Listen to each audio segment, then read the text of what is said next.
Muncul ribuan cacing tanah dalam jumlah banyak di Pasar Gede Kota Solo pada Sabtu 18 April lalu. Fenomena ini ternyata tidak hanya muncul di Solo, tapi juga terjadi di Klaten, Jawa Tengah. Para pedagang di Pasar Gede terkejut dengan munculnya fenomena alam ini.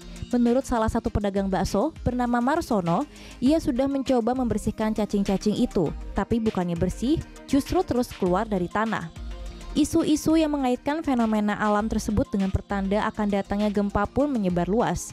Menanggapi isu tersebut, ahli gempa BMKG Daryono mengatakan bahwa fenomena kemunculan cacing dengan akan terjadinya gempa bukannya tidak berdasar. Beberapa peristiwa gempa besar di dunia memang diawali dengan adanya gejala alam berupa kemunculan cacing tanah secara massal. Fenomena ini pernah dilaporkan terjadi di Taiwan menjelang terjadinya gempa Cici di tahun 1999, lalu gempa Haicheng di Cina di tahun 1975.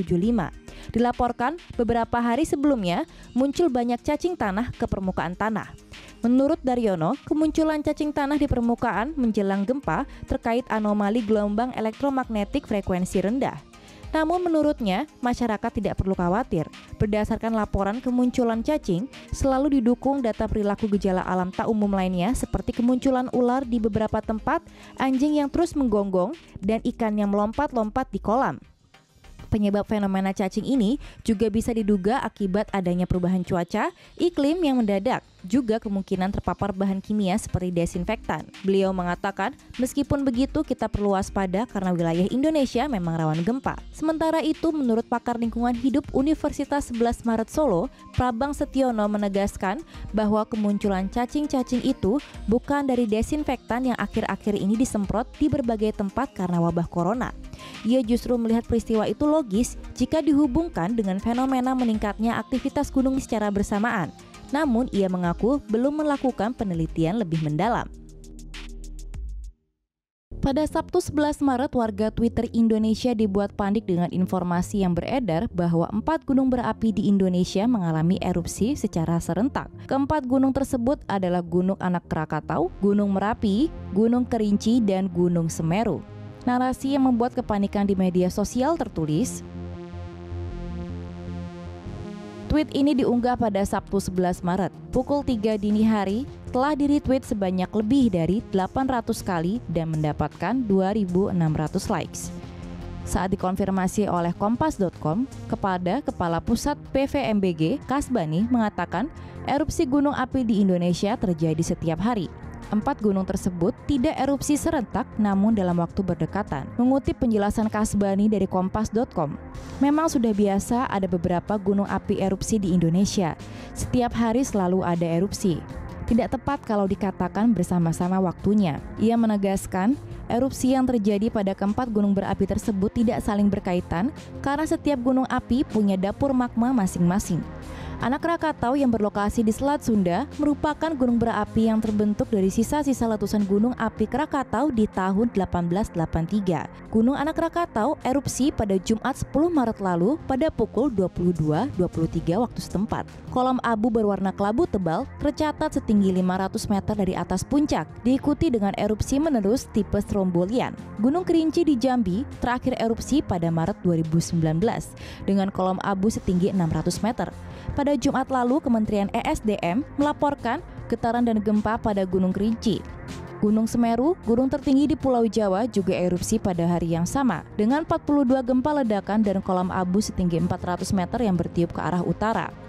Gunung Merapi, yang berlokasi di antara Yogyakarta dan Jawa Tengah, erupsi pada tanggal 29 Maret dengan kolom abu setinggi 1.500 meter. Dan data pada hari Jumat lalu menunjukkan bahwa Gunung Merapi masih mengalami gempa. PVMBG telah mengumumkan status waspada pada seluruh gunung pada hari Sabtu. Mengapa langit di Jambi bisa merah? Ini penjelasannya. Beberapa hari lalu, media sosial Indonesia dihebohkan dengan fenomena langit merah di Langit Muaro Jambi, Provinsi Jambi.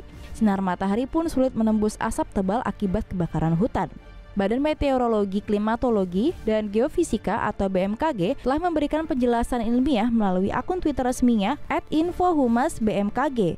Menurut BMKG, hasil analisis citra satelit Himawari 8 pada 21 September di sekitar Muaro Jambi menunjukkan banyak titik panas dan sebaran asap yang sangat tebal. Asap dari kebakaran hutan dan lahan berbeda dengan daerah lain yang mengalami kebakaran. Wilayah lain pada satelit tampak berwarna coklat. Namun menurut BMKG, di Muaro Jambi tampak putih yang mengindikasikan lapisan asap sangat tebal. Hal ini dikarenakan mungkin kebakaran lahan atau hutan yang terjadi di wilayah tersebut, terutama pada lahan gambut. Mengapa langit memerah? Jika ditinjau dari teori fisika atmosfer, pada panjang gelombang sinar tampak, langit berwarna merah ini disebabkan adanya hamburan sinar matahari oleh partikel mengapung di udara yang berukuran kecil atau aerosol, dikenal dengan istilah mist scattering.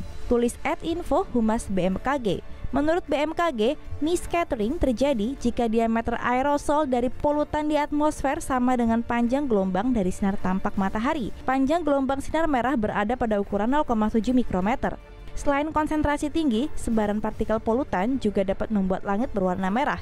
Mengapa ukuran partikel bisa lebih dari 0,7 mikrometer? Ini dikarenakan mata manusia hanya dapat melihat pada spektrum visible sekitar 0,4 hingga 0,7 mikrometer. Sebelumnya, pada 21 September lalu, seorang warga desa Pulau Mentaro, Muaro Jambi dikagetkan dengan fenomena langit merah. Warga bernama Mardiana bercerita kepada Kompas.com bahwa perubahan warna langit merah terjadi sekitar pukul 10.42 hingga 14.00 waktu setempat.